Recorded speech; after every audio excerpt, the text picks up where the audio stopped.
Yeah, good afternoon. Arunjit here. Very good afternoon, Arun. Good afternoon, sir. 1 minute, I'll just check.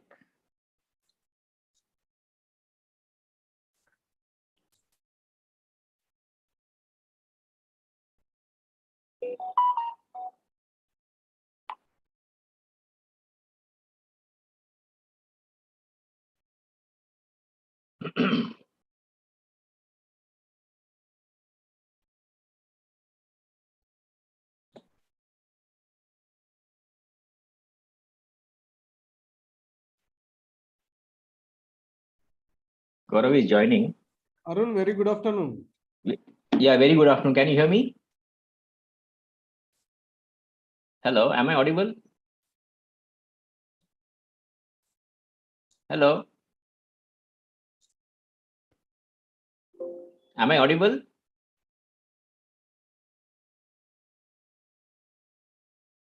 Hello.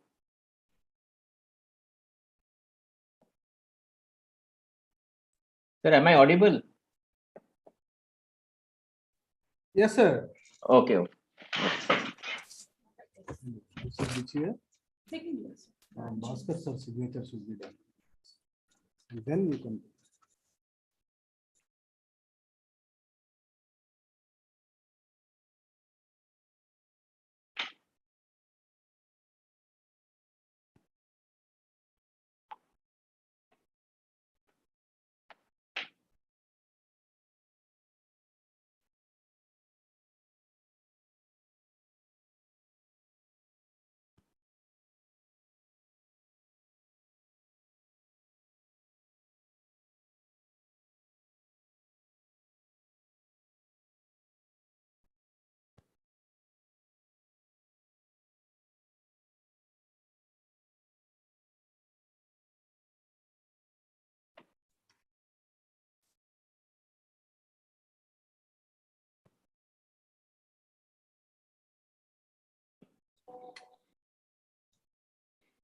Sir, Gaurav is waiting in the lobby. Someone has to let him in. Okay.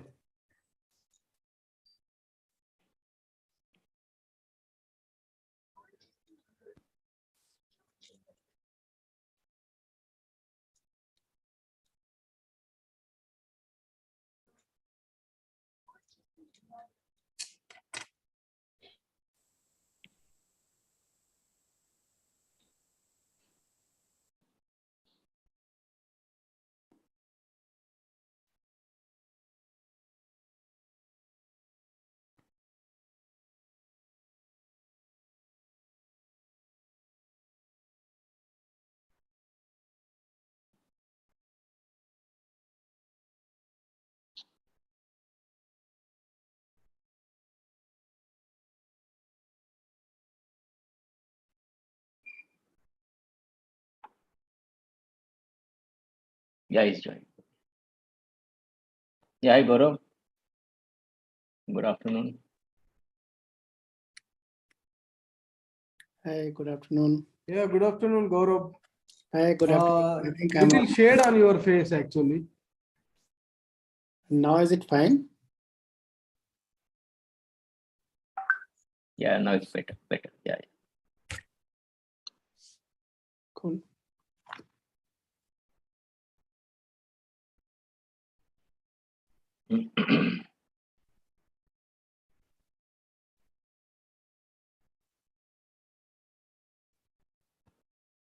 Okay, so we will wait for some time or? Yeah, we'll wait. I think. Okay. Making all the arrangements to the students and everyone. Okay. Sure. Yeah. Yeah, Gaurav, very good afternoon. Hi, good afternoon, sir. I requested our director also to join, and our Dean Academics, Dr. Dharmaji Rao, is already joined. Yeah.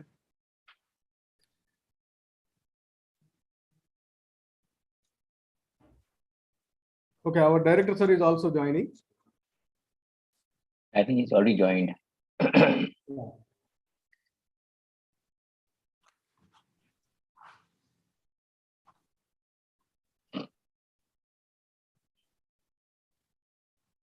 Very good afternoon, sir. Rajat sir, please can you unmute your video, sir?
Sir, it will take 5 minutes. Just like give me 5 minutes time. Yes, sir.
Ready, sir?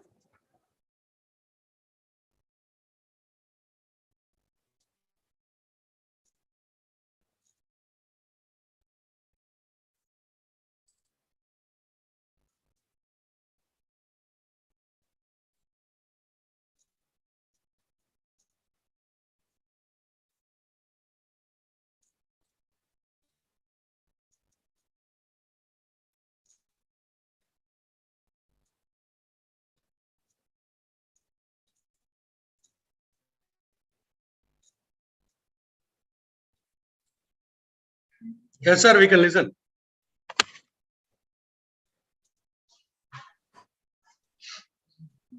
Ready, sir? Yes, yes. Sir, please can you unmute your video, sir? Yeah. So that you can address and then we can start it. Remaining all can please mute your video. Now, first, you just brief out for 1 or 2 minutes. Then, who is going to start? Hello? Hello, Srujan.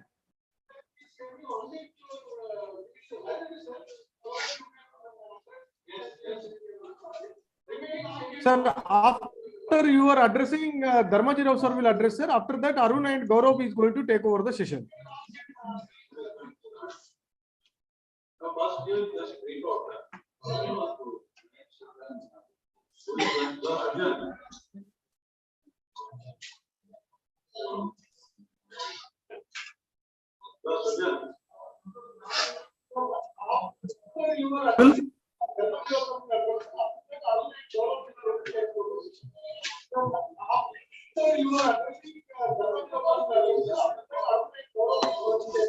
Hello.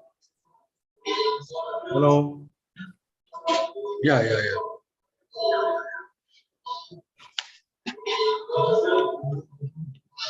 Am I audible? Yeah, yes, sir. Sir, please Yes, start, sir. sir. You can start. Yeah. So, the CSE HOD, Dr.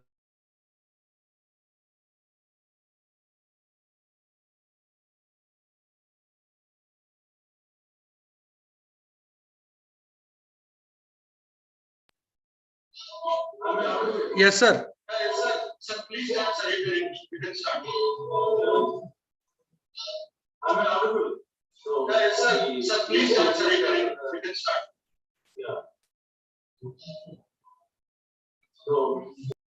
starting the association activities. As you know that the academic session for the second semester for third and fourth year just started recent last Monday, 19th onwards. So earlier, because of COVID, for last couple of years, we could not host the academic activities through association. And now we are resuming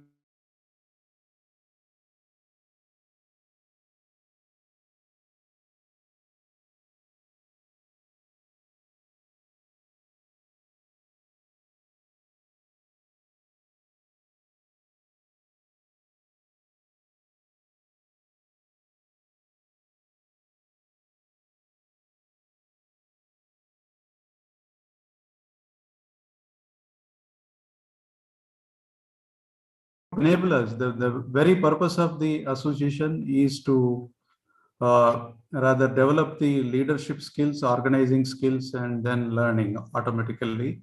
This is what the motive and agenda of this particular program, which we started in the year 2012, the Computer Science Association. And because of the COVID only, we could not continue the activities. But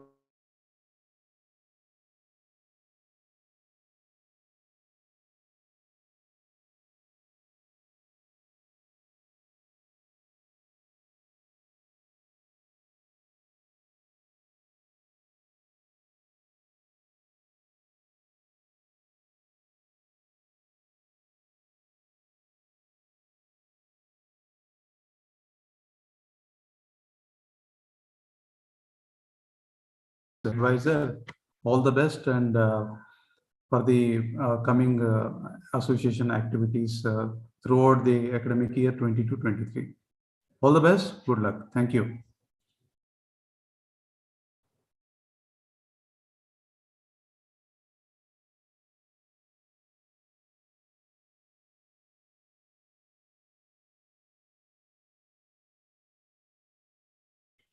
Now, Sujan, Maheshwari or Dharmaji, whoever.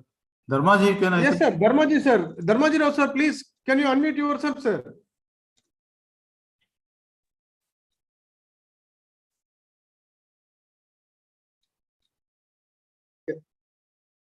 Please, sir, Okay. please address, sir. Yeah. So, our beloved director, Dr. Raj Reddy, sir, and the Dean Training and Placement, Dr. Srijan, sir, also the convener of this program.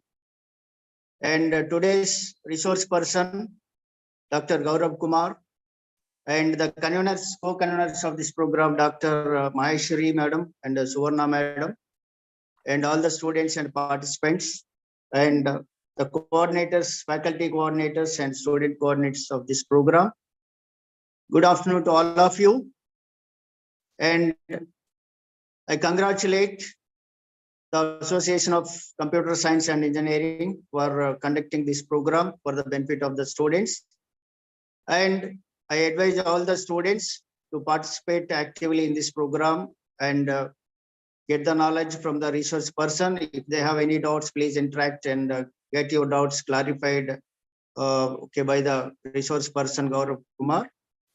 And from the theme of the program, what I understood is, so the blockchain and industry use, and what companies and what industries are adopting this technology and being used by various industries like energy, finance, media and entertainment, and retail, and all these organizations. So since the beginning, we are very familiar with the file management and database technologies and this blockchain technologies, and storing the data and retrieving the data efficiently on one side of the coin, and the other side of the coin is the security about the data. And this technology also deals with the same about the security of the data and decentralization of the data, distribution of the data, and how securely the data will be stored by the industries, and what are various use cases of the industries, how this technology being adopted, and what is the technology and what are the features of this technology, how and it is different from other technologies like cloud and Bitcoin. So I think the students are getting familiar with all these things, and I thank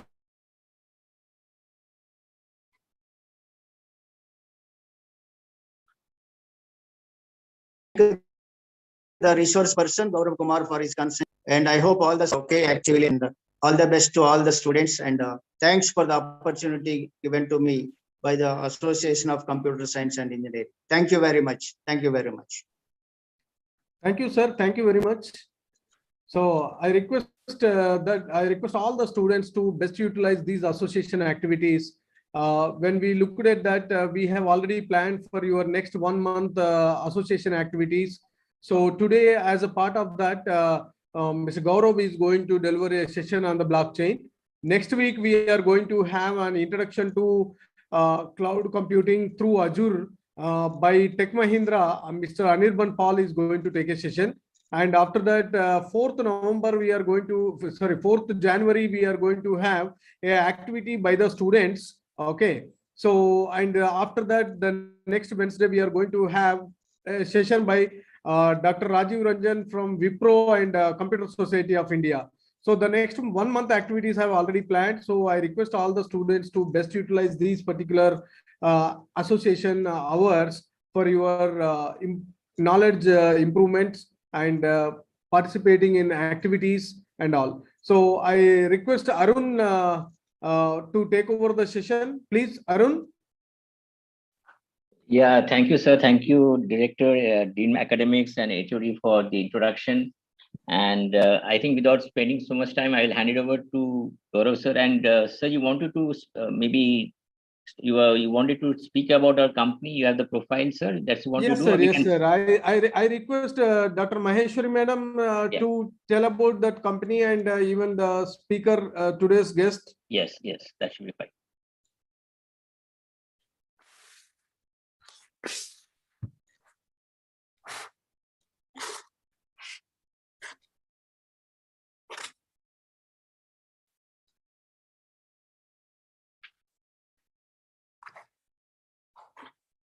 I think Dr. Maheshwari ma'am is on mute.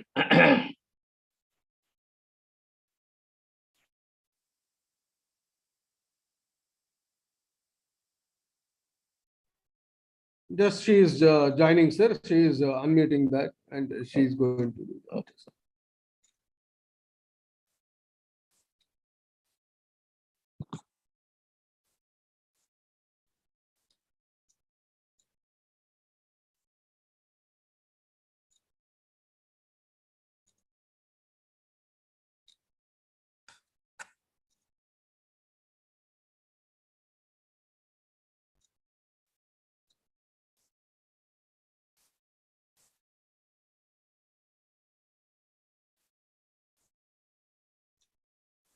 Dear students, so Maheshwari Madam, are you there?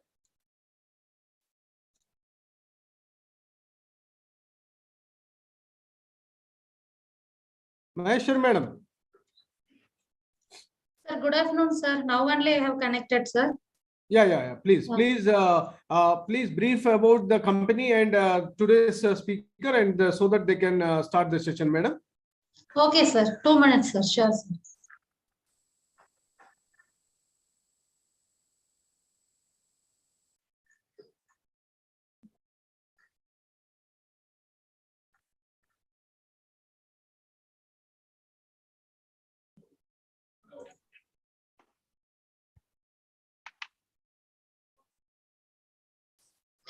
So, good afternoon to all of you, sir.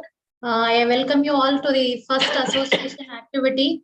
So now it's my pleasure to invite our esteemed speaker, Mr. Gaurav Kumar, Technical Consultant, Enterprise Building Training Solutions, and Mr. Arunjit Chaudhary, sir, Enterprise Building Training Solutions. Welcome you, sir. We welcome you to the CMR Technical Campus.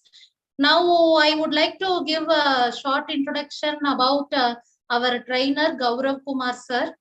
He is a passionate training and he is having 10 plus years of experience in IT field, sir. As a part of this assignment, he has been associated in providing solutions in areas like supply chain, e-commerce, mobile banking, and financial services with proven skill set. He is also a founder of Instill Learning and trained more than 10,000 candidates of different level around the globe via corporate training, individual training, and online training. And he has extensive knowledge on blockchain technology like Hyperledger Fabric, Ethereum, Solana, Corda, and blockchain as service like Azure Blockchain Service, IBM Blockchain. He also has experience into mobile and web technologies. So we are very proud to have you here, sir. Thank you, sir.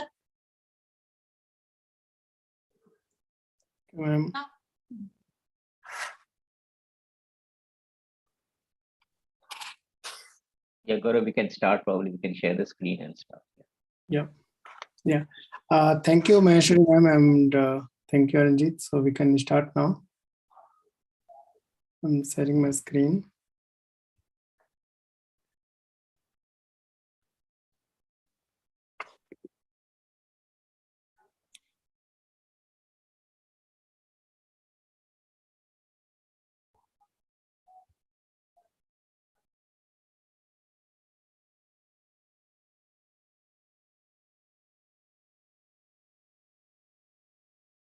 Okay. So I'm disabled with the screen sharing. Can you enable it, please? Sir, I hope already you are a co-host, sir. Please share your screen. No, I'm not co-host. Please make me the co-host. I think. Okay. Naresh, please, can you make Gaurav as co-host?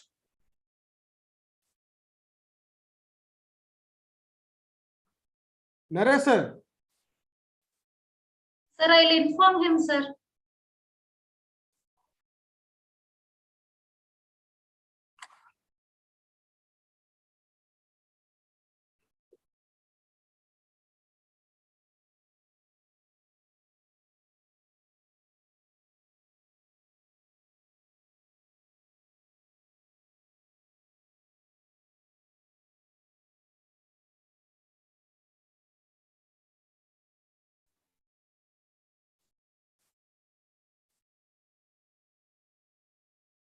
Naresh, sir, please make Gaurav as co-host and inform. Yes. I got now the course. Yeah.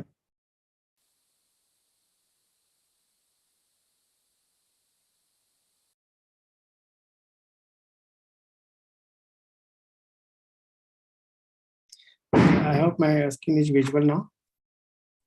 Yes, sir, it is visible. Okay. Okay, so thank you everyone for joining and inviting me. So we'll start with blockchain overview, basically what blockchain is. So we'll see few topics first.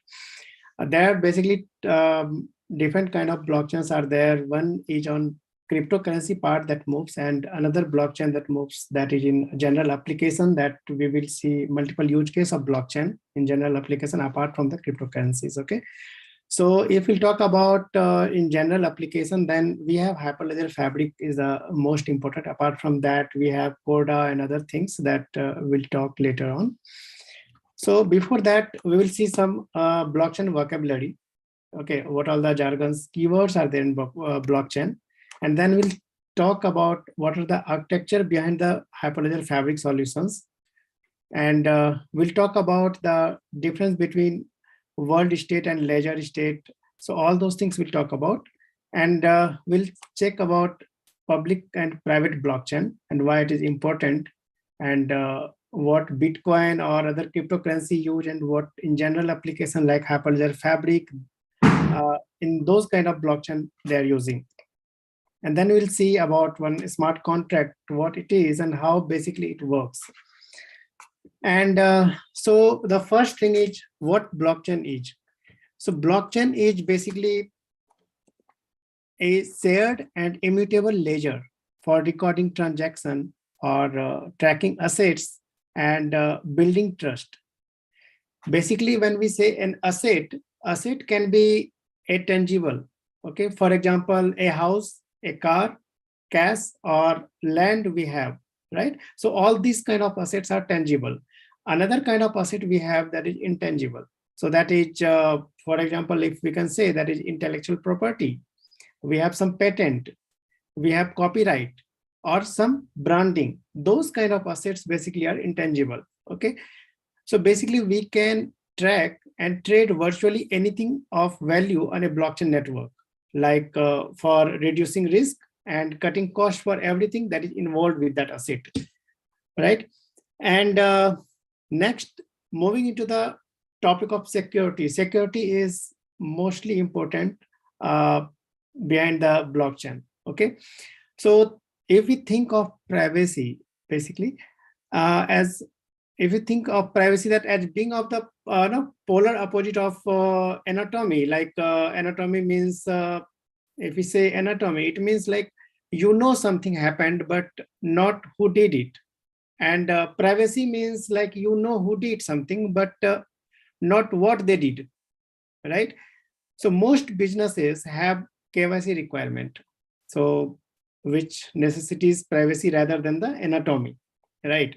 So there are three kind of blockchains are available basically, and those are public blockchain, or we can say, and next is permission blockchain, or we can say it private blockchain, and third one is federated blockchain or consortium blockchain. There are three kind of blockchains are available in the market.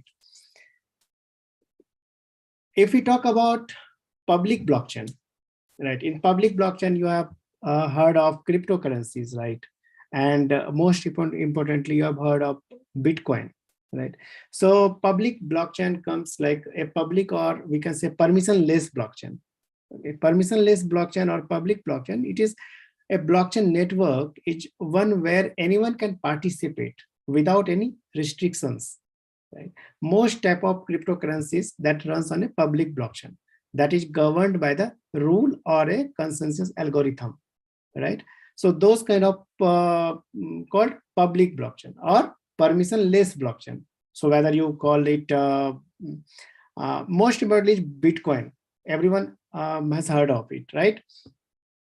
Okay, so the identity of this blockchain is anonymous. Anyone can participate, anyone can leave, or anyone can join. So that is public blockchain. Next, we have private blockchain. So private blockchain, or we say it permissioned blockchain. So permissioned blockchain or private blockchain, this blockchain allow organization to set controls on who can access blockchain data. And only users who are granted permission can access a specific set of data. Like, for example, if we say that one is Oracle blockchain platform, that is permission blockchain, or many other blockchains are there that are like Hyperledger Fabric, we have Quorum, that is those kind of protocols are private block that comes under the private blockchain. So we'll talk about this later as well. Okay, and third one is federated blockchain or consortium blockchain. So this is basically controlled by a pre-selected set of shareholders. Okay, so a blockchain networks where the consensus process, or we can say mining process, okay, is closely controlled by a pre-selected set of nodes or by a pre-selected number of shareholders. So those kind of blockchain called as consortium blockchain or federated blockchain. And if we'll try to understand the data structure, okay. So before going next, I'll just again I'll come to the basic questions. Actually, what blockchain is? If anyone will ask what blockchain is, and you have to say in one line what I will say. So basically, blockchain is nothing but a kind of database. Okay, so database, we have heard of many databases, right? We have heard of MySQL, SQL, or NoSQL, many kind, but these are different than those. Okay, here we don't store any kind of data, we just store the hash key. Hash key means one hash key basically stores the content, the transaction history. Okay, transaction history, and the reference of previous transaction history, and the reference of next transaction history. Okay, so that is called basically you can say node, right? Or you can say blocks. One blocks contains the just transaction of history, and we basically store those blocks into the network, and multiple blocks create a chain. So that's why conceptually we call it blockchain, right? Apart from this, there are lots of things that how to achieve this kind of things we study into the blockchain. Okay, so next we'll talk about data structure in the blockchain basically. Okay, so I think let me hide this. Okay, so a ledger often consists of two data structure basically. In blockchain, if we talk about blockchain, So in order to understand how the developer interact with the ledger, or it is important to note that there are two data structures that are needed in order for the system to work. And that is somewhat dependent on the blockchain implementation, but most work in the similar way basically, okay? And one is blockchain itself. Blockchain is a chain of blocks that are used to hold transaction data. As we will see in our next slide as well. So this is basically immutable in meaning, okay? And meaning that data is structured and cannot be tampered with anything, right? And this kind of data is immutable. There are also a data store, okay? And data store that need to be hold any variable that is manipulated as part of transaction, okay? And like think about blockchain as storing the input parameter or to a transaction or transaction. Suppose if you're transferring my car from person A to B, okay? So this is called, no, you can say that, and also the world state is as storing the output, right? There are two things as I told. One is blockchain as a data store and world state as the storing the output. So input parameter is I am transferring my car from me to person B, or you can say one car is transferring from person A to B. These are the input parameter. These will be stored into the blockchain data store, and output will be stored in the world state. So output is the my car currently owned by person A. So this is the output, right? Because data has been transferred. So my car is currently owned by person A, right? So that is the world state. So that can be public, but the input will not be public, right? So why do you need both kind of data store? One is blockchain data store and another is world data store. So if you think of a transaction to transfer currency from one party to another party, so how do you know how much balance the sending party has in order to see if the transaction can be completed? So if you only had the blockchain linked list, you would need to traverse the entire chain every time you wanted to check the balance, right? So which is the time consuming, and increasingly, so as the coin grows, right? So by storing current balance in the data store, you can look at the information up anytime more quickly. So different blockchain implementation in this different way, like you can see everything very quickly basically, right? And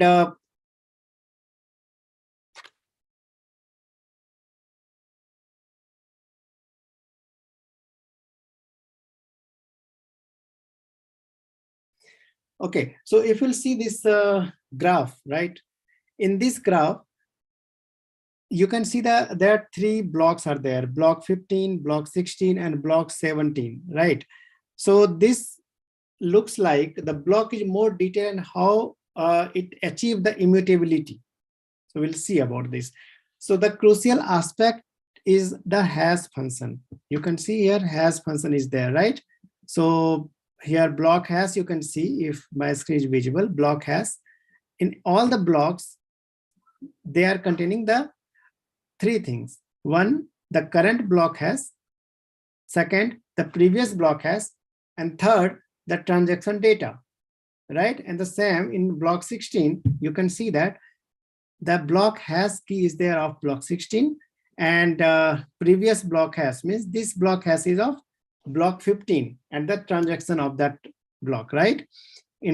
Similarly, in block 17, you have seen that the block hash is already there of 17, and the previous block means block hash of block 16 and the transaction data is there, right?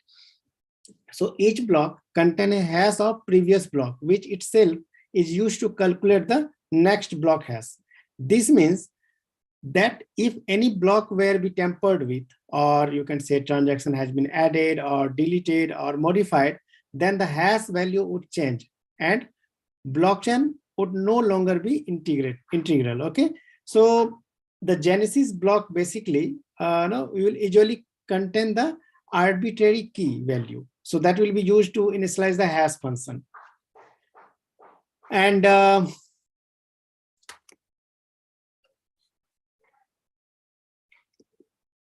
so now we'll see about the one kind of blockchain technology that is called Hyperledger Fabric, right? This is not cryptocurrency anymore. As I told you earlier, there are two different kind of blockchain you can use. One in part will be the cryptocurrency and another will be for general application. So one is Hyperledger Fabric. Hyperledger Fabric is part of Hyperledger community. And so there are lots of things are there in Hyperledger community. One of them, Hyperledger Fabric, is more importantly that people are using. So Hyperledger Fabric is basically it has modular architecture that allow innovation and flexibility, allowing components such as consensus and membership service or to be plug and play, smart contract or blockchain networks, everything. So this Hyperledger Fabric is basically open source and contributed by the hundreds of engineers from the tens of organizations as well. And also, the feature of Hyperledger Fabric is you can use smart contract. So a smart contract is to update the ledger. Okay, ledger means you have used ledger as to maintain all the transaction basically in the book, right? So that is called basically ledger in general term. But when you called smart contract is, you can say that is updated version of that similar ledger, right? But in a smart contract, we write code, we write logic, how the transaction will be completed, right? We write our logic in different programming language. So smart contract is nothing but the standalone application or standalone, you can say, individual code in different programming language. You can use JavaScript, you can use Java, you can use Node.js, you can use TypeScript, then Python or Solidity. There are many things, many programming language you can use to write smart contract, right? This is standalone application. This is nothing but your business logic, right? And also in Hyperledger Fabric, you will get consensus so that it will be sync ledger across the network. And the privacy. Privacy means different channel. Suppose A is doing a transaction with B and B is doing transaction with C. So A cannot see the transaction data or transaction history of what B is doing with C, right? So all the privacy are there in with the different channels in Hyperledger Fabric. So this shows the, okay, and apart from that, now if you want to understand more into blockchain, what are the actors are there in the whole blockchain solution, basically. So this shows the major actors basically within a blockchain network, what they are doing within the blockchain. And we'll see one by one. So as you can see that one will be the regulator, that is and another will be the blockchain user. So you can say who will do the B2B transaction. And third actor or third participant, you can say that will be the membership service. And another one is transactional data source. That is also you can consider as an actor in the blockchain solution. And then traditional process platform. Okay, and another is who will access the logic behind your smart contract and blockchain networks, right? And blockchain network operator. And last one is, okay, so second last is blockchain developer who will create the application, and blockchain architect who will design the entire blockchain network and the application. These are the actors basically into the blockchain solution, right? So as you can join as a developer, you can join as a blockchain architect, or there are many actors are there. So we'll talk about one by one. So first we'll talk about blockchain developer. So we are simplifying things slightly, but making an assumption that a blockchain developer is what they do actually. As you can think of what developer does, they create application and what else. So blockchain developer is responsible for development of end-to-end end user application, or developer will also be responsible to create smart contracts that are deployed into the blockchain network. Developers are also responsible to create the blockchain network, or in a current scenario, there are many cloud providers are there, like Microsoft, Azure Cloud, or Oracle Cloud, or you can say IBM Cloud, Google Cloud, all the clouds, or even Salesforce, all the cloud providers, they are providing blockchain as a service. Means you don't need to set up all the blockchain networks in your premises. So you can just use plug and play into their cloud, right? So that is called blockchain as a service. So that deployment means setting up of your blockchain network will be easy to use. And what, as a developer, what you will do, you will create a front-end application, or you will create a smart contract, or you will create different kind of supportive application. You don't need to worry about how blockchain networks will be, right? You can just plug and play into the cloud itself. So apart from that, no application will operate in isolation. So they will need to integrate with the existing process of platform and different data sources, as well as it will figure out what they want to use the ledger for. Okay. So we are assuming that developer is interested in a data format, or they will wire the protocol that will allow them to integrate with these kind of systems to record and the ledger, right? So, but we'll have no access to the production system that will carry the live data. So developer will not have those kind of access, right?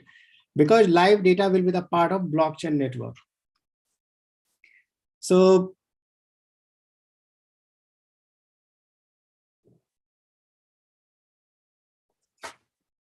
another, okay.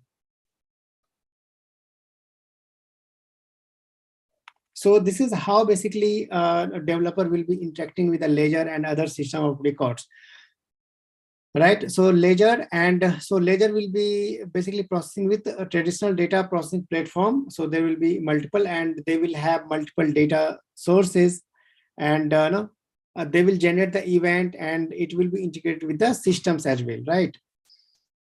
Next actor is our component in blockchain. If you say that, next is ledger. So ledger is list of transaction that will be maintained by peers. Means whenever you will, so ledger is nothing but the whatever transaction you do, right? That will be maintained by the peers. Peers means the participant. How many participants are there? That is called peers in the blockchain technology. Okay. And another actor, as I told you, that is called smart contract. Smart contract, again, I have already told, it is just a software program, right? Software program that will run on the peer. Okay.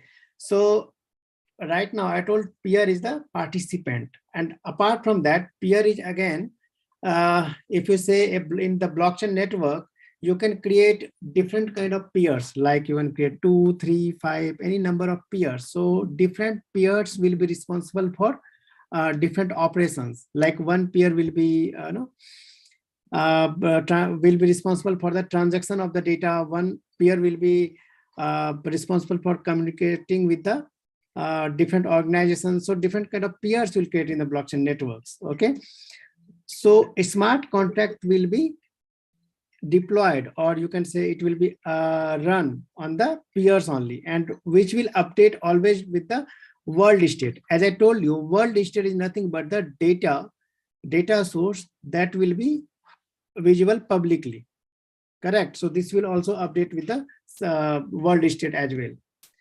Another is peer network. Peer network means, so we will have the consensus, right? So this peer network will reach the consensus to add different kind of blocks. Basically, whenever the new block will be generated, that time this will help. Another is membership. These are also one components are there in the blockchain solution in Hyperledger Fabric. So whenever a new member will add in the blockchain network, so they need to take the membership, right? So it will be authenticated and it will be managed the identity on the blockchain network so that it can join. So in different blockchain, they have different mechanism to add a new member. So in some networks, they will have voting system so that all the existing participant will take part in the vote and they can vote. And so do we need to, or they are allowing that new participant to participate in the blockchain network or not? If the total vote will, you can give the vote means, one margin, like you can say that if all voting will be 60%, means 60% of voters are allowing to participate, then that membership, that new member can take the membership. If it will be below than 60%, that member cannot be part of that blockchain network. So every blockchain have different mechanism for that. And another component in the blockchain solution is event. Event basically it's emit notification of all the operations on the network, so that this notification will go into the all channels of the blockchain networks. Next is the system management. System management basically it enables us to create or monitor blockchain components so that you can manage all the systems there. And another one is wallet. So wallet is basically to manage our users' credential, right? So you need wallet in blockchain network, blockchain solution. So this will secure your credential basically. So like if you have heard few wallet of, like MetaMask or different kind of wallets are there. Even you can create your own wallet and you can use in the blockchain network. Basically, we'll see one how to use MetaMask in the next slide, or we will give one example of that. So another is the system integration. System integration, basically it will integrate blockchain with the internal systems. So these are the components of blockchain networks. And here in blockchain network, the most important part was the smart contract, because there are two main things are there in blockchain network. One is the blockchain network itself, how to create blockchain network, how to deploy it. But if we'll talk about different kind of cloud providers, so since all the cloud providers are already providing blockchain as a service, so you can utilize that.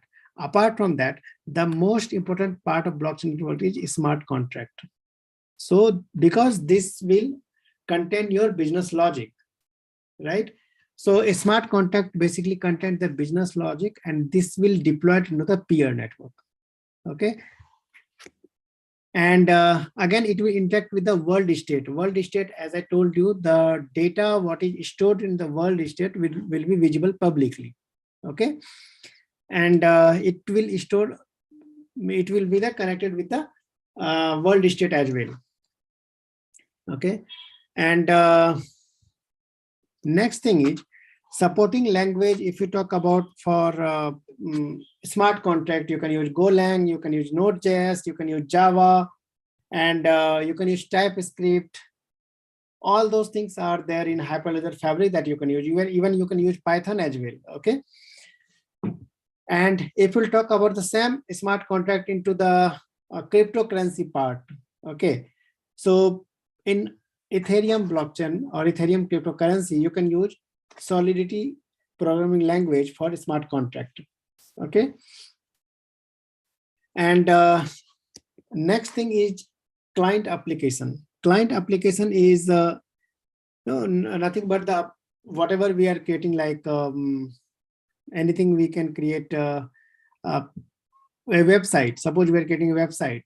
So in website, whenever from website, if we are connecting with a blockchain network, to connect blockchain network, we need Hyperledger Fabric SDK. So Hyperledger Fabric SDK is available in Node.js or in Java or in different programming language. So you can interact with that.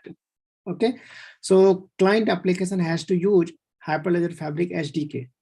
Okay, so it will connect over the channel to the peer and other nodes, and so they will have to generate the public key and private key, so that for the authentication purpose. Okay, and another thing is, so these are a very advanced topic basically. So they need to create a connection profile. Connection profile is nothing but this is the encrypted way to which will connect means different authentication process are there in that connection profile. They will have all the profile of organization and the peer network, everything. Or you can say a gateway. Okay, so this gateway will be submit the transaction to the Hyperledger Fabric network. And now we'll see that how basically this application will interact with the or you can say with the ledger basically. Suppose this is a blockchain developer who will develop a client application, and they will use here SDK. SDK means they will use Hyperledger Fabric SDK. Okay, so now if this developer can also create directly smart contract, anything can happen. The developer will create the entire application along with the smart contract or directly smart contract. Now you can see this smart contract is deployed on the peer network. You can see here it's deployed on the peer network, right? And apart from that, so from client, there are two ways, right? One is developer is directly deploying smart contract into the peer network, or as developer is deploying the client application and they used SDK, and then it will connect it with the smart contract. So both way communication can happen. This smart contract will generate the events, or it will emit the events, and all the records, basically all the records will generate it, and it will go to the blockchain network. Okay, and from there the output, they will generate the blockchain into the blockchain network, all the records, right? And once whatever output will be there, suppose if you are transferring any asset from A to B, right? So those kind of data will be generated in the blockchain network, and whatever the output will be there, suppose if transfer is completed, so those kind of data will be transferred to the world state. Okay, so these are called basically ledger. Okay, and suppose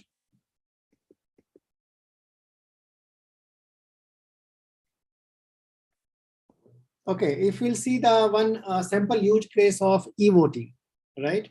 So if you are using a e-voting kind of application, then what can be the use case for that? So if we are talking about e-voting, this kind of component will be there in the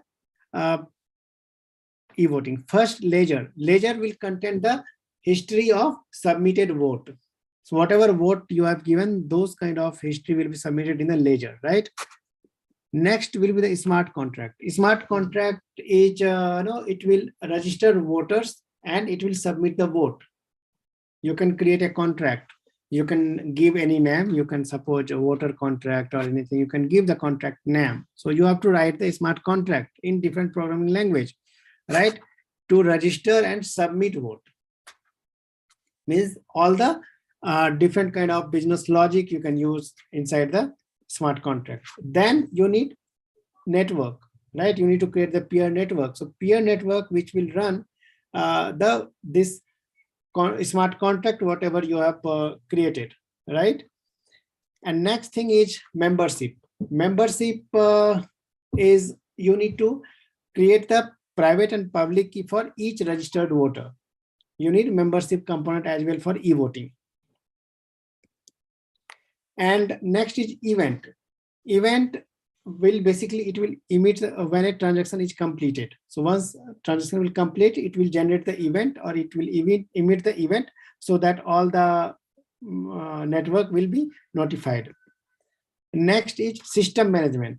So we have, you can get the VS Code extension, means Visual Studio Code. The Visual Studio Code is the IDE where you can write code. So this is very lightweighted IDE where you can write a smart contract or any front-end application or back-end application or anything, right? So you can get the VS Code extension to manage nodes and network. Okay, or else there are different way are there. If you're using any cloud provider, you can just in the cloud you can directly do the same thing. Okay, and next is wallet. Wallet means it will store our votes, public and private key, and the certificate that is generated. Okay, it will store in the wallet. And next is system integration. System integration means this is an API to validate voter registration.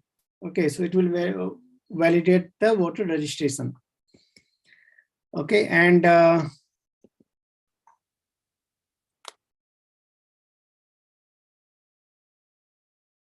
we'll give an example here. 1 second.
Okay, so we'll see some use case first, and then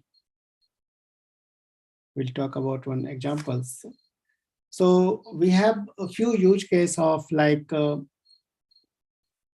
use case for businesses basically.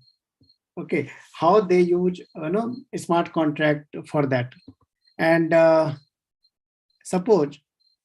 So what it is exactly? Suppose buyer want an efficient way of converting a purchase order into the validated or self-executing contract, and it can update to reflect or status of the supply, right? Or it can be agreement must be visible to the buyer or seller or banks or logistic partner and the other shareholders.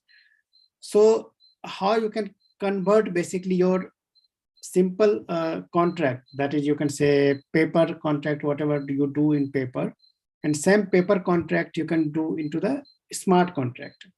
How you can convert. So this is the things you can do and how it can be processed. So basically blockchain provides a shared record of contract status, which will be the updated in the contract progress, and it will be available to all the parties to the agreement, to their bank and to the partnership, okay, to their partner. So this is a very important aspect of into the businesses as well, right? So you can convert all your existing contract into the smart contract, into the using the blockchain network, right? Into the blockchain use case. So this is a very basic use case of blockchain basically. And the benefit of this will be that it will increase your efficiency and transparency across the supply chain, risk management, and it will also improve the real-time update of all the transaction as well, right? You can, and the best part is you can do for any business, because contract, invoice, all those things are generated for any kind of business, right? So you can use smart contract for that purpose. And if we'll talk about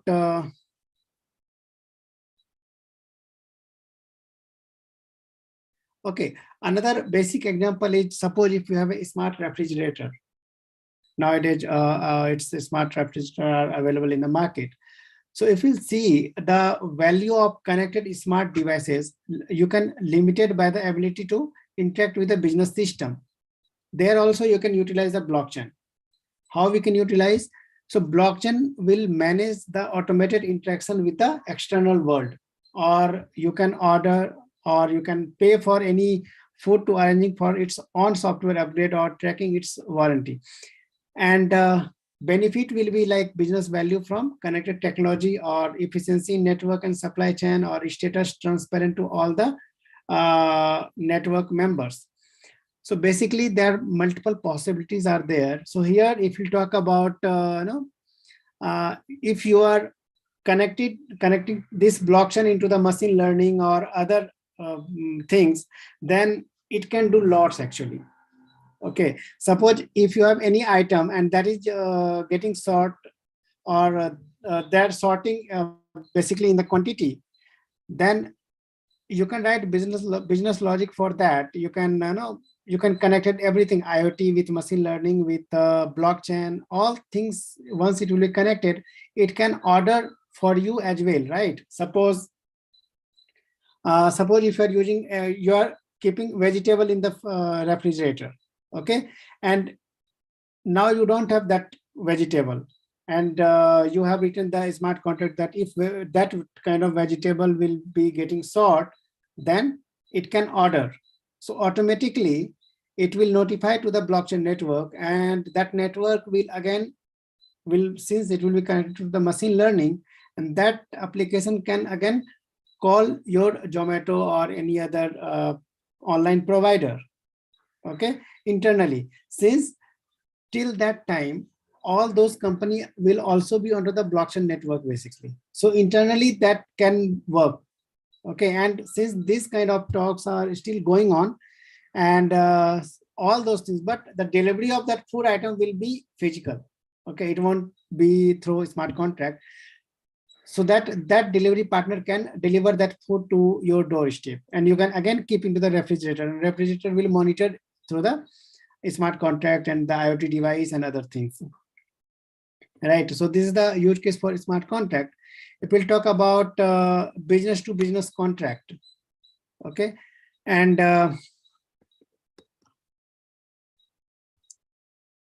okay, so if we'll talk about supply chain. Gaurav, Yes, I yes. think before we go ahead, can we just pause for some time and just see if there are some questions? Yeah. Yeah, students, sir, is there any possibility for student to ask questions?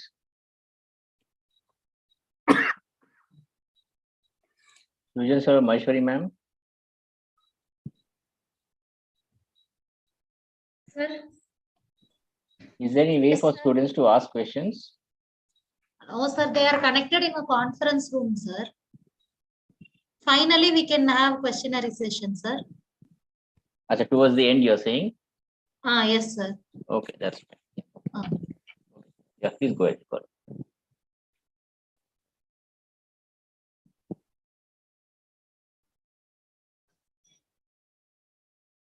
Okay. At the end, we can take some time for questions.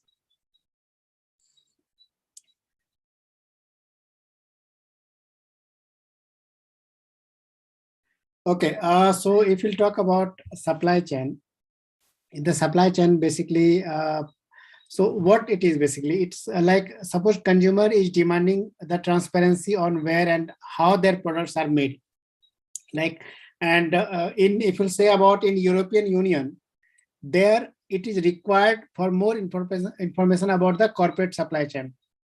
Okay, and even in if we talk about a few applications like that, IBM is getting one application that is or depend on food. Okay, on top of food, so that if you are going to any restaurant and so you don't know that if you are eating meat or you are eating any vegetable, so you don't know from where this vegetable came actually, what you are eating. So and getting to know that, it's very difficult actually. You can't know that from where this vegetable came from, right? So IBM is getting one application. If you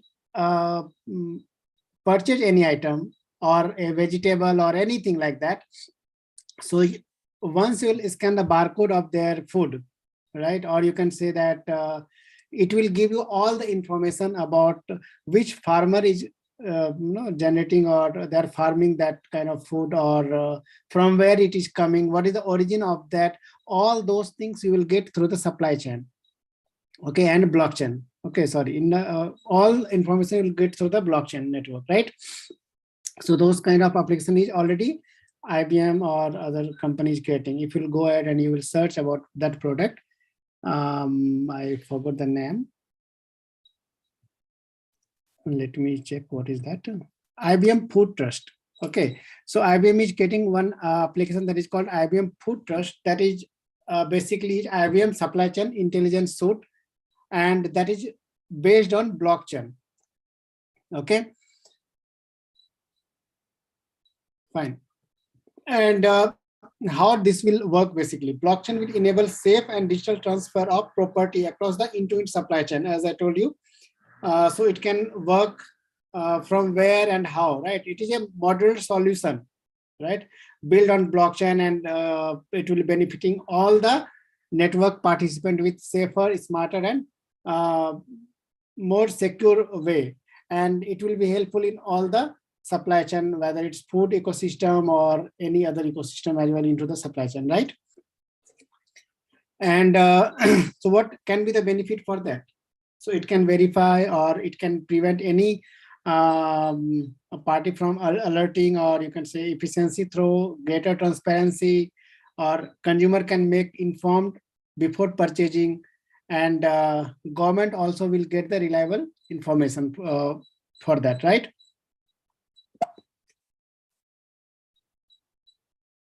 And there are few more use cases if we can talk about, like aircraft maintenance. If we'll see the aircraft maintenance, so what is this? So this is like provenance of each component part in a complex system hard to the track, right? And the manufactured and production date or batch, or even the manufacturing machine program. So all those things you can maintain through the blockchain, basically in aircraft. So what blockchain will do that in that? So blockchain basically will hold the complete provenance details of each component part, and also it will be accessible by each manufacturer in the production process, and aircraft owner, maintainer, and government regulators. So like that, all the participants will be informed for all those things. And what will the benefit for this? So trust will be increased, right? So no authority owns the provenance. Everyone will get the information, and it will improve the system utilization as well. And also it will recall the specific rather than the cross split, right? So this will be the advantage of in aircraft maintenance, right? So you can use blockchain there also. You can use in online gaming also, right? In online gaming, you will see that game player wants a trade gold, suppose, earned in the current game, or for the currency or asset for another game. Now it is already available. If you go ahead with the cryptocurrency part, if you play any game, you will get cryptocurrency. Okay, and you can use experience with the current game to put add, and not to have go code into the new game. So you can do in multiple way actually. Okay, and blockchain will hold token for value shared across on the line gaming platform. So no one can steal your coin, or no one can manipulate your whatever you have earned. So no one will manipulate those things. And the benefit for using blockchain into the gaming network, it will be like transparency of to the game player and game owner, and also the infrastructure that is provided by the game company, and the efficiency throughout the elimination or intermediaries, all those things, right? And also it will increase the trust for all involved parties.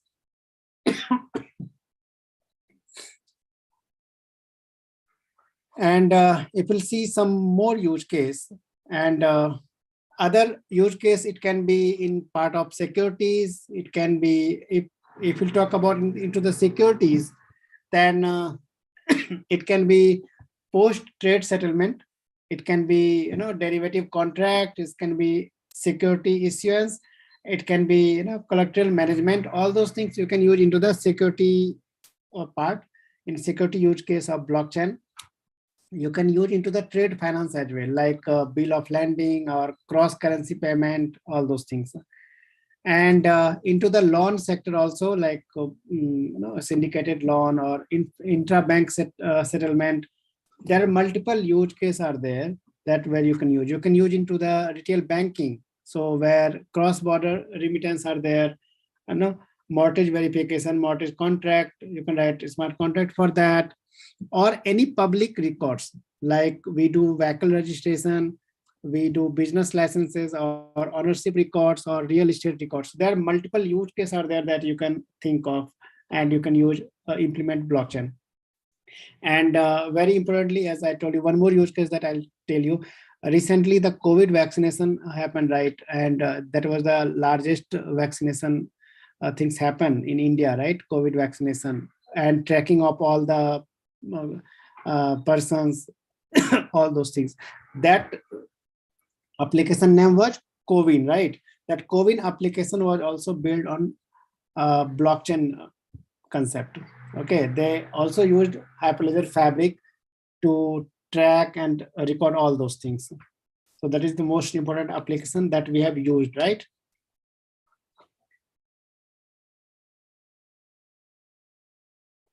So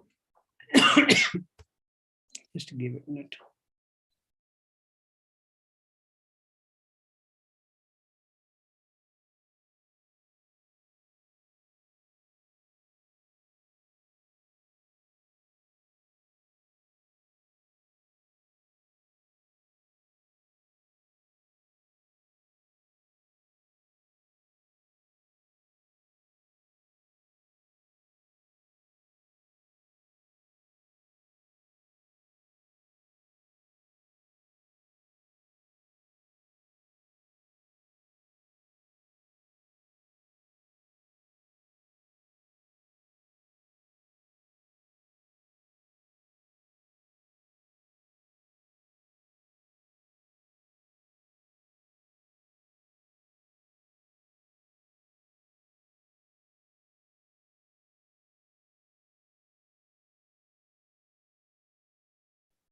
So now, so I will just summarize everything, and I will give some basic again of blockchain, because many participants that are just trying to understand blockchain first time. I will give again a brief introduction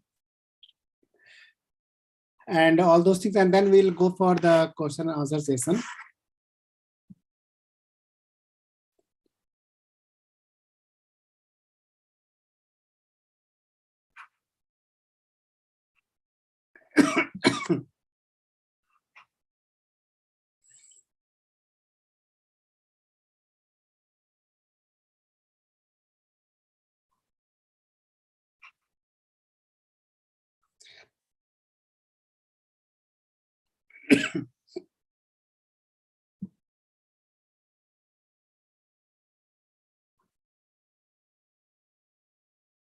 Okay, so so we have seen till now like what are blockchain technology and why it is relevant, right? And there are many companies are there like IBM blockchain or Oracle blockchain or any other, as also I spoke about how they can help into that. And many cloud providers are there who will help you to provide blockchain as a service to manage everything instead of on premises, right? Now we'll talk about few more things.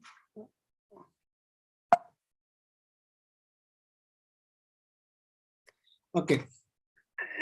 So we'll talk about Bitcoin. As till now you have seen Hyperledger Fabric. Now we'll talk about Bitcoin. Bitcoin is the cryptocurrencies, right? And if we'll talk about history of Bitcoin, so from where the blockchain concept started actually. Okay. So in 2008, the first description of Bitcoin was published, right? And by an individual, right? Or we don't know who actually, no one knows who written that paper, right, in 2008, and it was published basically. And one paper has been published with the pseudonym that is called Satoshi Nakamoto. Okay, that Satoshi Nakamoto is the person that people thought it was mentioned somewhere. Okay, in that in 2008. Okay, who had written something about blockchain or Bitcoin basically. Okay, and in 2009, okay, in 2009, the Bitcoin network goes live and the first Bitcoin are mined in 2009. Okay, and in 2010, the first cryptocurrency stock exchange has been launched for trading Bitcoin. Okay, and after that, in 2011, one Bitcoin was given value for $1 USD, $1 US. So in 2011, $1 US was equal to 1 Bitcoin. Okay, so apart from that, in 2013, 1 Bitcoin was equal to $100. You can think of the valuation. In 2011, the 1 Bitcoin was equal to $1 US. And in 2013, just within 4 years, the value of 1 Bitcoin was equal to $100 US. And after that, in 2014, Microsoft has started accepting Bitcoin. And then in 2017, 1 Bitcoin was equal to 10,000 US dollar. You can think the valuation suddenly, how huge it happens basically. Okay, so now I'm talking about Bitcoin. So how it is related to blockchain basically. So is it Bitcoin equal to blockchain or what? So basically Bitcoin is not blockchain. Bitcoin is just an application on top of blockchain network or blockchain technology. Okay, so where blockchain is a underlying data structure, okay, which can be used for many things, including cryptocurrency. Okay, so again, I'm saying Bitcoin does not equal to blockchain, and Bitcoin is a cryptocurrency and a system that use blockchain as a underlying data structure, which can be used for many things, including cryptocurrencies or anything else. And blockchain is just a data structure kind of things. Okay, so what is blockchain basically? So blockchain is, again I'm saying, is a data structure, or you can say immutable ledger. There are many things, many keyword you can use for it, right? Which is a growing list of data block, or you can say growing list of, or you can say it's a growing chain of blocks, right?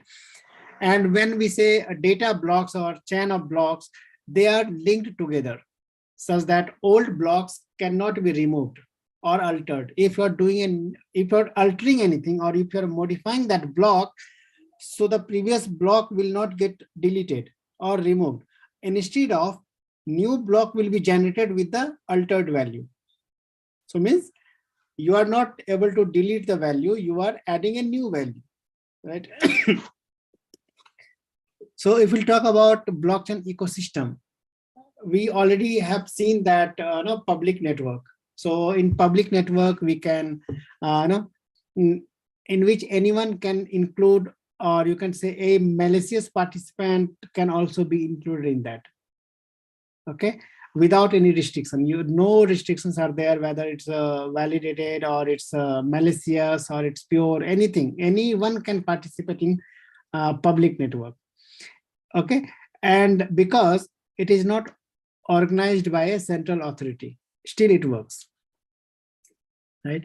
So it means Bitcoin ecosystem contain a public network in which anyone, including a malicious participant, can participate without any restrictions. The amazing breakthrough that comes with Bitcoin is that although malicious participant can participate, the system works without a regulator. Okay. And apart from that, if we say that the Bitcoin ecosystem is self-establishing, so more participant the system has, the more difficult manipulation will become, and more difficult manipulation will become, and more participants are there. So greater the demand for Bitcoin, right? So that's why the valuation of Bitcoin has been increased suddenly, right? From $1 to $10,000, and now it's more than $20,000 or $18,000, something like that, right? So this result in a price increase, which in turn attracted new participants. Now Bitcoin technology makes the middleman, that is called third party, or you can say trusted third party, okay, or you can say the miner, okay. So so in many applications, okay, so Bitcoin can serve as an example here. Bitcoin are not routed via a central instance like a bank, right? It is not authorized by anyone. So but it can be transferred directly between the parties, right? Suppose in current scenario, if we are transferring 100 rupees from one person to another person, then one person is transferring and that information goes to the bank. Bank is checking that from which bank has to be sent. Then that bank is connected with another bank and they are sending to that bank.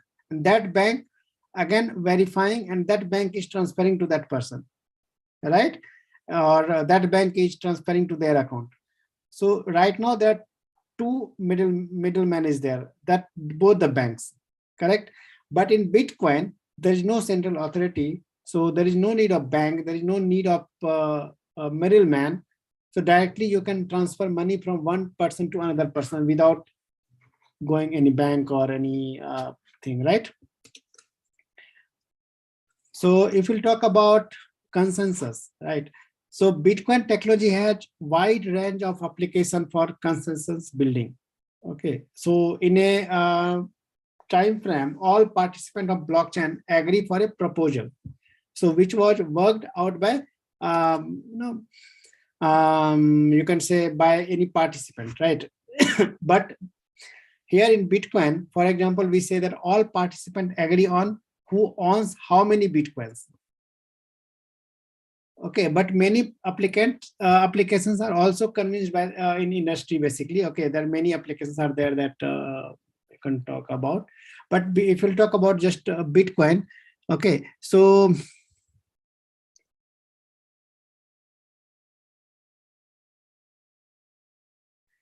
and next, if we'll talk about creating witnesses, right? So basically in public blockchain, okay, a public blockchain can also be used for automated creation of witnesses.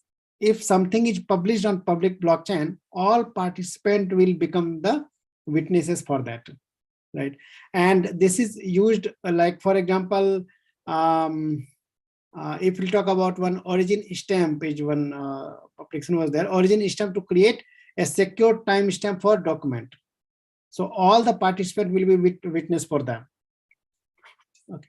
And what is the key features for that? For Bitcoin, if we'll talk about some key features, then public blockchain had some characteristics features, that is write only, immutable, write only, you cannot modify or anything. It will be immutable. It will be transparent in data storage, right? It will be decentralized, no need of any intermediary, and it will be consistent, state across all the participants, and it will be resistant against malicious participant, and it will be open to anyone. Okay, now we will talk about the challenges. So what all the challenges are there for Bitcoin basically? So although blockchain technology has strong destructive power and can change many areas of our daily lives, okay, there are still some challenges that need to be addressed. One is energy consumption. The high energy consumption Bitcoin uses, it means Bitcoin uses a lot of energy to transfer the data, to do any transaction, to do anything, right? So lots of energy has been taken by Bitcoin. So that is one challenges are there. So that's why many other cryptocurrencies are there who are consumption more less energy than the Bitcoin, like Ethereum or any other cryptocurrencies are there. Second is scalability issue. So Bitcoin support for less transaction per second. That, and for example, Visa is using this, and Visa you have used. So Visa company is using Bitcoin as well. Okay, you can transfer through cryptocurrencies. Okay, and apart from that, the challenges are money laundering, right? Money laundering is the case. It can be the challenging for Bitcoin, right? It is open possibility for money laundering case. So some blockchain are, who are mining or who are sending Bitcoin to one person to another person, that can be anonymous, right? That's why any government, whether it's Indian government or any other government, it's not making Bitcoin or any other cryptocurrency directly as a digital currency. So all the country is creating their own digital currency, right? Suppose if we have Indian rupees, right? 100 rupees, 10 rupees or 200 rupees, anything, right? 100 rupees or 200 rupees. So currently, recently, Indian government has launched their own e-rupees, right? E-rupees is digital rupees. It's not Bitcoin cryptocurrency, right? If you heard about digital e-rupees, that is digital rupees, not the cryptocurrencies. Okay, so in the same manner, many other companies, whether it's China, Japan, or many other countries, has already created their own digital rupees or digital currency, basically. Okay, all the digital currencies are not the cryptocurrency. There are slightly differences are there between these two. Okay, but few concepts are there on top of blockchain. Okay, and another thing is personal responsibility. So questions remains as to how far we want to bypass the middleman. Okay, often he can also protect. That is, bank can protect us to extent that we do not transfer the money to wrong person. Currently, if we are doing that, right, we are transferring some money to the wrong person, then bank is a middleman who will help us, right? Who we can complain to the bank that, okay, I have given 1 lakh rupees to another person. So that bank will take care of that and they will get money back and they will give us to us. But in Bitcoin, if you lost, if you are transferring to other person and that person is not willing to return you, then you lost, right? And if you lost the key of that security key, still you lost. And you have heard of many news, right? Many examples are there who lost their security key and they lost all the Bitcoins, correct? But in our scenario, in our general life, banks are there who protect us for all those things. But in cryptocurrency, since this is open, this is public, there is no middleman. So it's very difficult, right? Okay, so okay, I was supposed to give one example, but I think we have only some time only, so it won't be possible to create one blockchain application in this time. Okay, so otherwise, I was about to create an application with smart contract, how to create a smart contract and how to use into a web application. Suppose you can create a web application and you can validate with wallet. We have many wallets like MetaMask or anything. We can download it from internet and we can use that. Okay, and we can validate all the transaction through the MetaMask. So multiple things. Suppose here I have written all the steps that I was supposed to do that, but I think in last time we can't do. So we can take few questions and from the participant, if they have question about career or learning aspect, there are many things it can be, right? All the participant can think of blockchain. You have heard of, you have searched in Google or you have done lots of researches on that. So if you have any questions like what is the career, how you can improve blockchain knowledge, what is the career advantage, all those things, any question you can ask me, so that I'll be happy to answer that. So I think Gaurav, one question. I think one thing which probably before you ask, maybe what for students would like to know is what is the sort of a career perspective or from a block in the industry, like suppose they want to join an industry after doing a block, after their graduation, what sort of opportunities are there and what all needs to be done in case they have to be absorbed in the, and what are the various technical platforms they need to know, whether it's Python or all that. If you could just stress on those for the students perspective, what all is required and what is the potential and demand for blockchain in today's industry. okay, I will just write it here.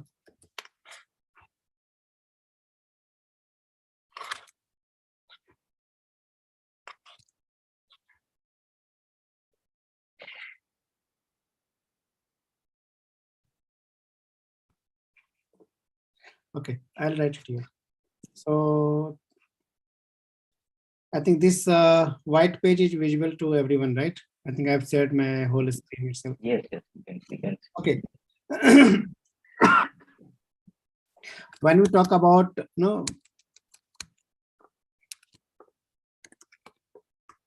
blockchain, right? So most important, there are many platforms are there, many softwares are there in blockchain that need to be learned, but most importantly are two things. One is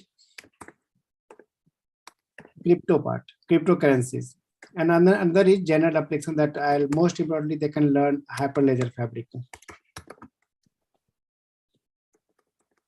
Hyperledger Fabric, okay.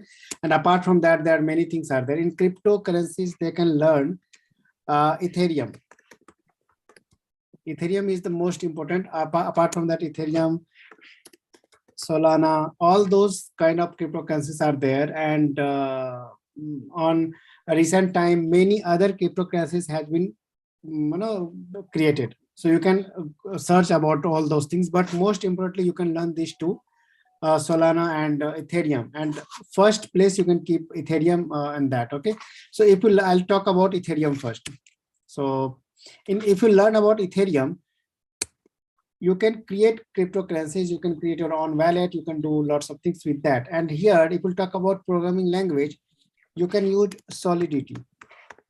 Solidity is the programming language to create a smart contract in Ethereum. Apart from that, yeah, any question? No question. Okay. So Solidity you can learn, and while you will learn about Ethereum. Apart from that, there are many other tools are there that you need to learn, like Ganache or Truffle, but that are the tooling part. If we talk about the programming language, Solidity you can learn here. Okay. And if we'll talk about Hyperledger Fabric, in Hyperledger Fabric, you have to create a smart contract and you need to learn about Golang. Gaurav, what about Blueprint? That is also there. There are lots of things are there, but I'm talking about what is in general that people learn actually as a developer perspective. But majorly industry is preferring which particular tools are like Blueprint or Ethereum or what? Ethereum. Okay, Ethereum are one thing, but it's you can't say which one, which industry is using most of the time. But Ethereum is a thing that initially people can learn. Okay. Apart from that, they can go for Solana. And apart from that, there are lots of things like you told Blueprint. Like that, there are many things are there. Okay. And number of cryptocurrencies are there.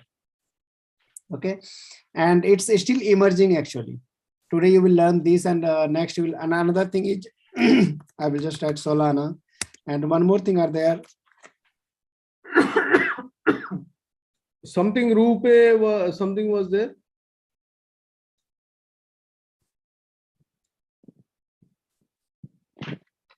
Come again, sir. You say rupee, right? Something it starts with rupee or something. No. Rupee is not there. Not rupee, sir. It will start with ru. Yeah, maybe I have not heard of that. Okay, that's why I told you many cryptocurrencies are there in the market that you have not heard of. You need to Google it, and you will get hundreds of cryptocurrencies, and you can learn all those things. And it is very impossible to learn for developer all the cryptocurrencies, but knowing the basic things will be the similar. Okay, so a student can go ahead with Ethereum and Solana. These two things are most demanding things that can be used. Okay, and these are the most demanding cryptocurrencies are actually. Okay, and apart from that, for Ethereum you can use Solidity. Okay, and for Solana you can use different programming language. You can use again here. You can use Golang, you can use Python, you can use Java, many other things. And same thing for here, Hyperledger Fabric. If you're learning Hyperledger Fabric, then you can use your Golang for creating smart contract. You can learn Node.js, you can use JavaScript, or TypeScript is the same thing you can do. And apart from that, you can use same thing here as well. Same thing here also you can use Python, Java, all things are available. Okay, apart from that you can use Rust as well. The new okay, again I think that's what you were referring to. I think Rust. Yes, Rust is also there. Okay, so there unlimited possibilities are there. So whatever so what is happening is, if your developer is good in Golang, you can go ahead with Golang. If your developer is good in Node.js, you can go ahead with Node.js. Okay. Nowadays, all the programming language or frameworks is super fast actually. It's not lagging behind one or another. Yes, slightly differences can be, but it won't be. Like we have created one application with Node.js. The backend API was Node.js. So the scenario was, I'll just write here, backend API means that directly we're using Hyperledger SDK, right? Hyperledger Fabric SDK. Fabric SDK for Node. We have used that, and we have created all the backend API with Node.js, and we have used Golang in the same application. We have used Golang for getting smart contract. And since you have to create the front-end application as well, so you can use any front-end application. Front-end app, you can use anything. You can use C#, you can use Angular, you can use React, you can use Vue.js, any framework technology you can use, and you can integrate with API. Since API you have, and this API will be created with the Fabric SDK, and that Fabric SDK will be created with a smart contract, and a smart contract is written in Golang, and whole application will be created in this technology stack. Now you can change few things. Suppose you want a smart contract in Python, you can use it. All three things, like this is the backend API, this is a smart contract application, and this is front-end application. All three applications are separate application. Okay, and you can switch the technology in between. It will not impact with the other part. Like if you are using here Java SDK for Hyperledger Fabric, if you are using Java, it will not impact your smart contract. If you are using Java in the smart contract, it will not impact your backend API. Correct. So it's not dependent on one language. Multiple language you have to use in that. Okay, I hope this is clear now, right? Similarly, if you're using Ethereum, you have to use Solidity. You have to use web3.js, that is called again JavaScript kind of things. Okay, so JavaScript will be common actually. So at both the places, in crypto part or in Hyperledger Fabric part. So JavaScript technology is the very important, where everywhere you will get it. And people are also talking about Corda and all that. What is that? Maybe Corda, yeah, Corda I'll talk about. Corda is something that similarly, like you have Ethereum, okay? you have Ethereum, and you have Hyperledger Fabric. Similarly, there are multiple things are there. One of them is Coda. Coda is to create enterprise edge application. Okay, Coda is to create enterprise permissioned blockchain.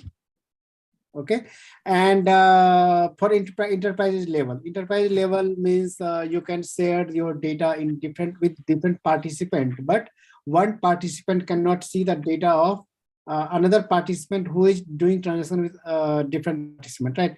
So permissioned blockchain network you can create along with Coda, and the programming language you can use Java, you can use Kotlin, all these kind of programming language you can use with Coda. Okay. Yeah. Anything else? I think that's good enough. I think we can open it, sir, for questions. We have 15 minutes. So if there are some questions, students, please, if you're in the room, I'm sure there must be a mic there. Probably you can ask a question. Yeah, people can ask, since all students are there, you can have any small questions or a small doubt, or if you heard first time blockchain, or you at least you have heard of cryptocurrencies, right? You can ask any question as per your career perspective as well. Yeah. Maheshwari ma'am, is there somebody in the auditorium, any faculty there who is coordinating? Sir, faculty is there, sir. We'll let you know, sir, the questions. Yeah, please. Okay, sir. Sir, now Kotlin is also one of the upcoming things. Okay. So yes. Java is better, or moving to Kotlin is better for blockchain?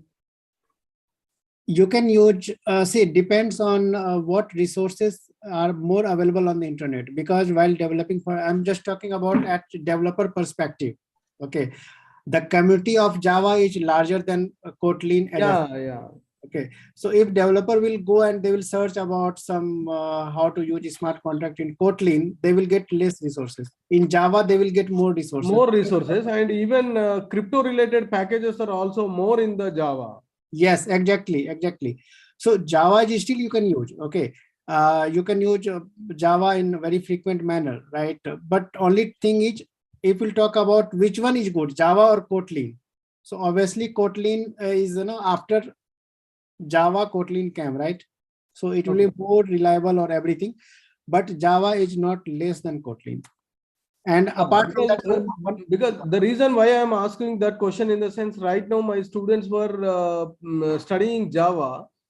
Because so they don't know what is the main use of Java, where they are going to use. So the moment if they will understand with this question, the Java, if the fundamentals of Java and all those particular things, if they will learn perfectly, so it can lead to learn and develop any of these particular kind of applications. Okay, I will tell you the common things. Okay, this is very important to understand for all the students. Okay, the ecosystem of any programming language. Okay, if I am learning, suppose Java, what we can do with Java? If you are learning with Kotlin, what we can do with Kotlin? Okay, this is very important question basically. So Java post-COVID, okay, just before COVID, demand of Java was becoming slightly less, but post-COVID, suddenly in MNCs, they are demanding for Java developers. Okay, and if we'll talk about very important aspect of Java is creating Android application. Okay, people were creating Android application with Java, but suddenly they came up with Kotlin as a native language, right? But Android has not removed Java as the language. Still, you can create Android application with Java, but their official language is Kotlin, right? And apart from that, if we'll talk about Java, you can create web application with Java. You have JSF or some kind of things which takes HTML and they create the web application. But if we'll talk about Kotlin does the similar kind of things, but the mechanism is different, right?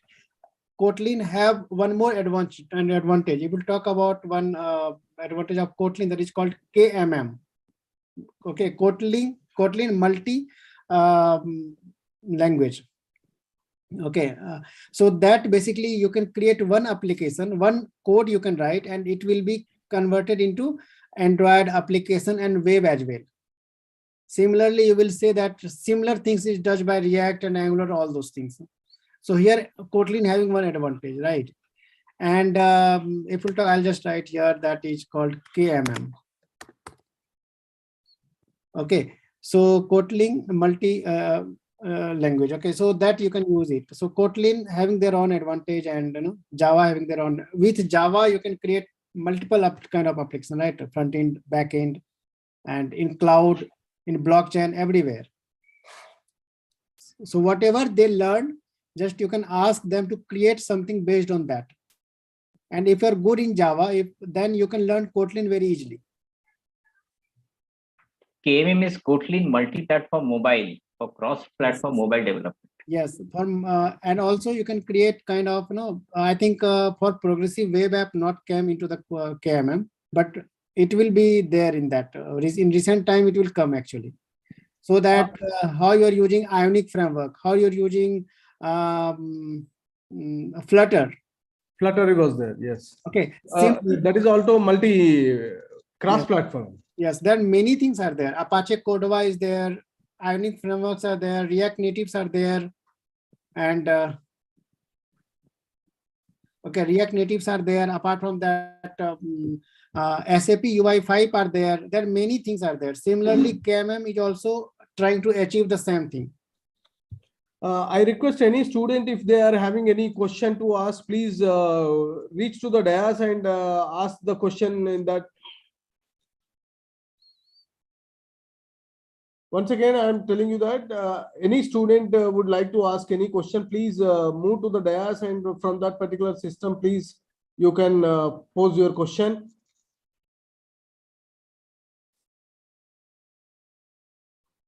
Yeah, Gaurav, meanwhile, I have another question that right now in India also they have started a crypto. Government was started a cryptocurrency. Yes, e-rupees. Recently. Yes. Digital currency, yeah. Yeah, digital currency. Yes, yes.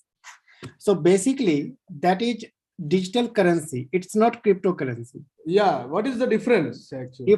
Difference is, so since you are using hard copy of currencies, right? 10 rupees, 100 rupees, 20 rupees, the hard copy, right? So now government is just converting that into digital currency. So digitally you can transfer 100 rupees, 10 rupees, or whatever amount you want. That is on in simple manner. That is just your digital currency. Okay. And if you want to transfer, suppose if you want to transfer me 100 rupees, then you cannot transfer directly to me. It will go to the bank will transfer to my bank, then it will go to my account. In the same way, how you are transferring money with mobile banking or internet banking, the same manner. Okay. So this is not cryptocurrency basically. Okay. It is just your digital currency, which government is taking more care of, compared to your current currency. They are taking more care, or you can say they have more, what we can say, authority, okay, authorization and all those things. For security purpose, everything, they will have all the things, right? So that is just a digital currency, not a cryptocurrency, okay? But they are trying to use, this is just a step before using cryptocurrency or regulating a cryptocurrency, you can say. Just a step before that, because government cannot use cryptocurrency directly. Okay, so that's why. And this digital rupee or digital currency, many countries are using that. They have some concept of blockchain, but it's not completely onto the blockchain.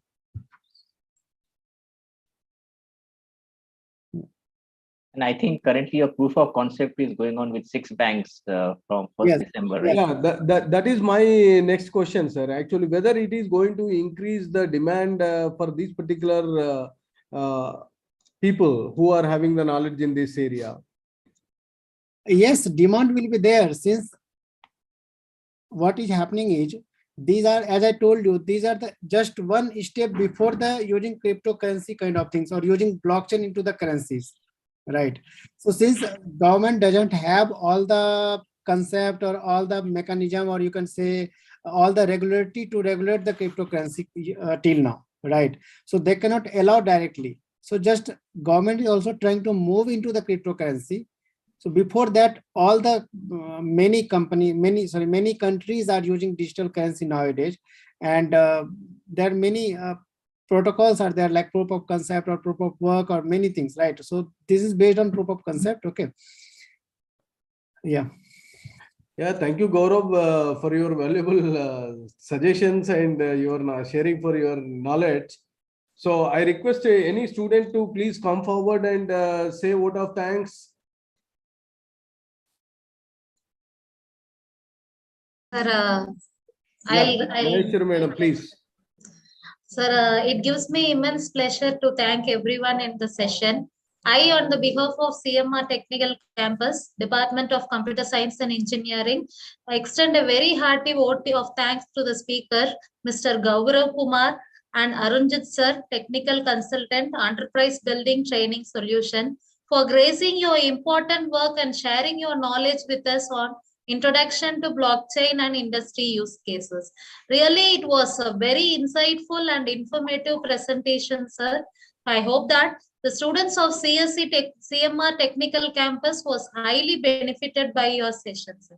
Also, I would like to thank Dr. Shran Raju, sir, who is the backbone of conducting this event, and my colleagues, students, faculty, everyone for their enormous cooperation in organization of this event.